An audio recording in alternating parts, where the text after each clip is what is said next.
If you've been diagnosed with Mast Cell Activation Syndrome, you know the exhausting reality of this situation. You're managing antihistamines, you're carrying epinephrine everywhere, you're avoiding endless triggers that seem to change without any warning. Flushing, hives, digestive chaos, heart racing, brain fog, there's zero clear pattern. And what makes it even more frustrating is that your doctor tells you that it's idiopathic, which in medical terminology means we have no idea what's happening here. They manage your symptoms, and nobody's asking the biggest question, which is why your mast cells have become hypersensitive in the first place. This video is for you parents or individuals who are tired of living in constant fear of the next reaction, frustrated with medications that only manage the symptoms, and if you're ready to understand how the nervous system is connected to the root cause, this is an overlooked environment, and we're going to touch base on it today. You're going to learn how MCAS is often a neurological or nervous system based problem. It's not just the immune condition. We're going to talk about the vagus nerve connection that both conventional and functional medicine often overlook, and how this perfect storm of events creates this chaotic environment that triggers mast cells into chaos.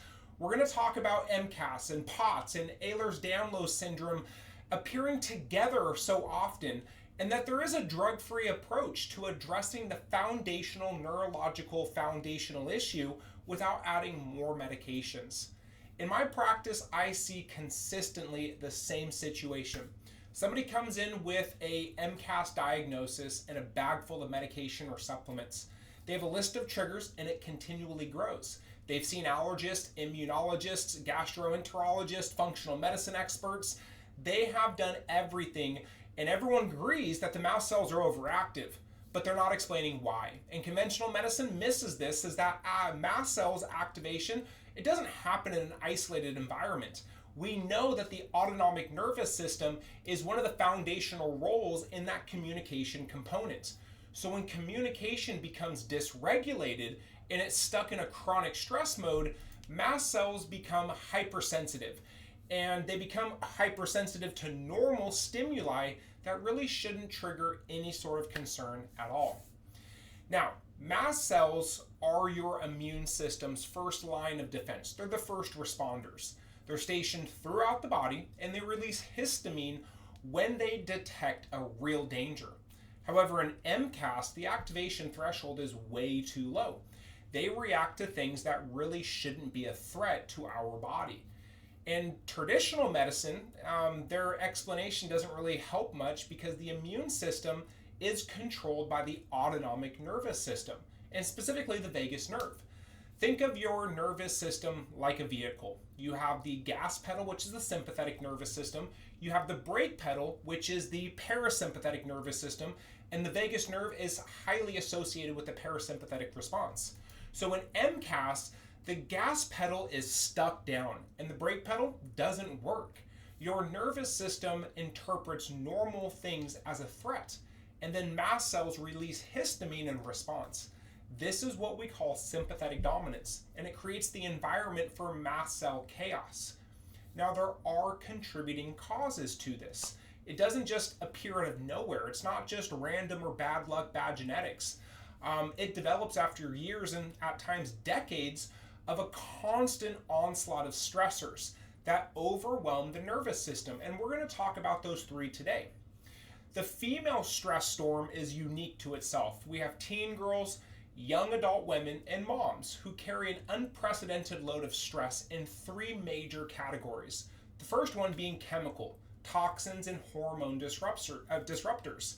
Today's females are swimming in endocrine disruptors, plastics like BPA and phthalates, glycophosphate and pesticide residues, artificial fragrances and cosmetics, there's heavy metals, mold exposure, ultra high processed foods, there's the seed oils and the inflammatory diets. Now on top of that, we use birth control, which is a synthetic hormone exposure. Medications like SSRIs really disrupt that brain development and function. Acne medications, there's repeated antibiotic use for a multitude of stressors, steroid prescriptions, and the compounds don't just affect hormones. they affect the immune system signaling and mast cell behavior. So when mast cells are constantly exposed to this chemical stress, they become hyperreactive. Now the second is physical stress. Now this is hormonal, structural, and physiological. Female physiology is not static. It's a clinical and dynamic situation. So you have puberty hormones that are shifting, monthly menstrual cycles, pregnancy, postpartum depletion, breastfeeding demands when pregnant, postpartum, and then sleep deprivation. Perimenopause hormones are unstable at times, and each stage of this neurological and immune system cause stress. Now we add in high intensity sports for teenagers, overtraining, there's undereating, constant inflammation, concussions, auto accidents. There's the sedentary tech posture that is very common in our environment where everyone's sitting hunched over a computer. The body never gets reset, it never gets rest, and over time the autonomic nervous system starts to shift towards survival mode, and the mast cells, they respond accordingly. Now the third one, which is really the most overlooked, is the emotional stress, trauma and pressure along with mental load. There's academic pressure for the youth, social media comparison for most people, body image stress, relationship trauma, workplace burnout, financial stress, or even caregiver overload. There's this invisible mental load that moms carry. And then there's chronic emotional stress that drives elevated cortisol levels. It creates sympathetic dominance within the nervous system. The vagal tone is suppressed, and the immune system is incredibly dysregulated. Mast cells are directly related and wired to stress hormones. So when the brain lives in fight or flight, the mast cells follow. And that's what creates some of these challenges that we're seeing more common in women than men. Now, there are different stages in this progression, and the first stage is accumulation. It's years of chemical, hormonal, physical, and emotional stress that stack on top of each other. Symptoms are really subtle at first, where maybe it's the PMS symptoms are worsening. You get migraines, anxiety, bloating, histamine sensitivity, fatigue. But at this time, the lab tests, they all look normal. So oftentimes doctors disregard this.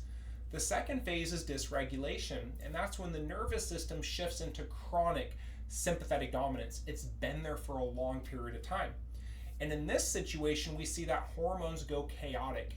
You start to see cycle irregularities, autoimmune markers start to set in, POTS syndrome, symptoms start to be present. You have food sensitivities, hives and flushing and itching, there's brain fog, and the mast cells are primed. And for the next stage, the third one is hyperreactivity. And this is when MCAS starts to emerge, is that the system loses its discrimination. Mast cells begin to reactivate to temperature changes, food previously tolerated within the body. It can be smells or stress or hormone shifts. And supplements, unfortunately, can also create a reaction internally too. It's a foreign object inside the body. And at this point, everything is a trigger in that person's environment. But the root is not random sensitivity. It's long-lasting, long-standing autonomic nervous system dysregulation under the three toxins, traumas, and poor thoughts that we spoke about above.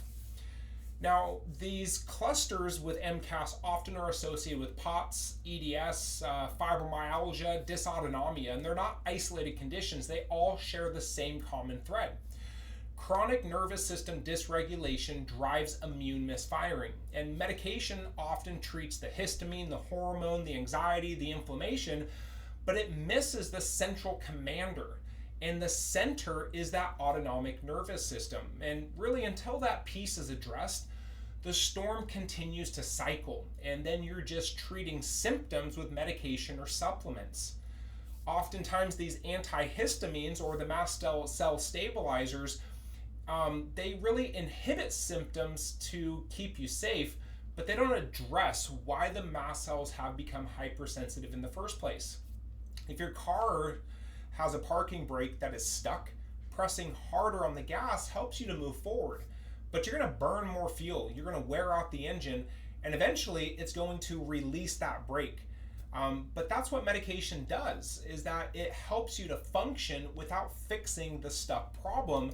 But then we never look at the medication, what it does to the body. I mean, it helps to minimize the symptom, but what are the secondary effects of the known effects that those medications have? And that's where it's this circular environment where you're treating symptoms from the outside in versus priming the body to manifest health better and be more self-regulating, more self-healing like the body's designed. So the vagus nerve is that brake pedal. And when it's not working, your body cannot calm the inflammatory response. Conventional medicine sees that the mast cell problem is there, but it misses the nervous system dysfunction that's driving it. Now, in my practice, we use insight scans that measure nervous system function, and it reveals what's actually happening within your body itself, why it's not healing, why it's not adapting. Now, I commonly see that there's a similarity within individuals with MCAS. You have a highly sympathetic activity where the gas pedal's floored and really little to no vagal tone, weak braking potential, neurological exhaustion and tension patterns throughout that neuromuscular system, and really poor adaptability and reduced resilience to external or outside stressors. Now, the neurologically focused chiropractic care addresses the dysfunction by removing subluxation, which is built up stress in the nervous system. Your spine is designed to protect nerves that create that nervous system and allow the brain to communicate to the body effectively. When subluxation is present, no longer does that nervous system allow the brain and body to communicate. And this is where the vagus nerve becomes very vulnerable. Now, as neurological function is restored, the vagal tone starts to improve. The gas pedal starts to work again, and the nervous system shifts out of chronic threat mode and into more adaptable opportunities. Now, I want to share with you what some of these scans actually look like so that you're aware of what additional testing you can have to see how your body's adapting. All right, so what we have right here is an HRV, heart rate variability analysis. And the whole purpose of this scan is to identify the activity and balance of the autonomic nervous system. Now, you'll see the results right here with this white circle. And that's going to show you where this individual is showing stress levels. The idea is to be at 100% activity and 100% balance. That's normal. That's how the body's designed to function and heal. Now, when the results show underactivity, meaning the nervous system is not functioning at its full potential, and the body's shifted into a sympathetic dominant state, this is where we start to see the body not only adapt to stressors really poorly, but it shows chronic exhaustion because the autonomic nervous system that is focused on that sympathetic dominance starts to create exhaustion. The sympathetic nervous system is designed for short periods of fight or flight, where it's an emergency situation meant to get you out of harm's way. Now with this scan, it's a member in the office, and the situation shows sympathetic dominance and lower than desirable activity levels. Now, oftentimes within about 4 to 6 weeks, we'll start to see an improvement when we reassess these scans.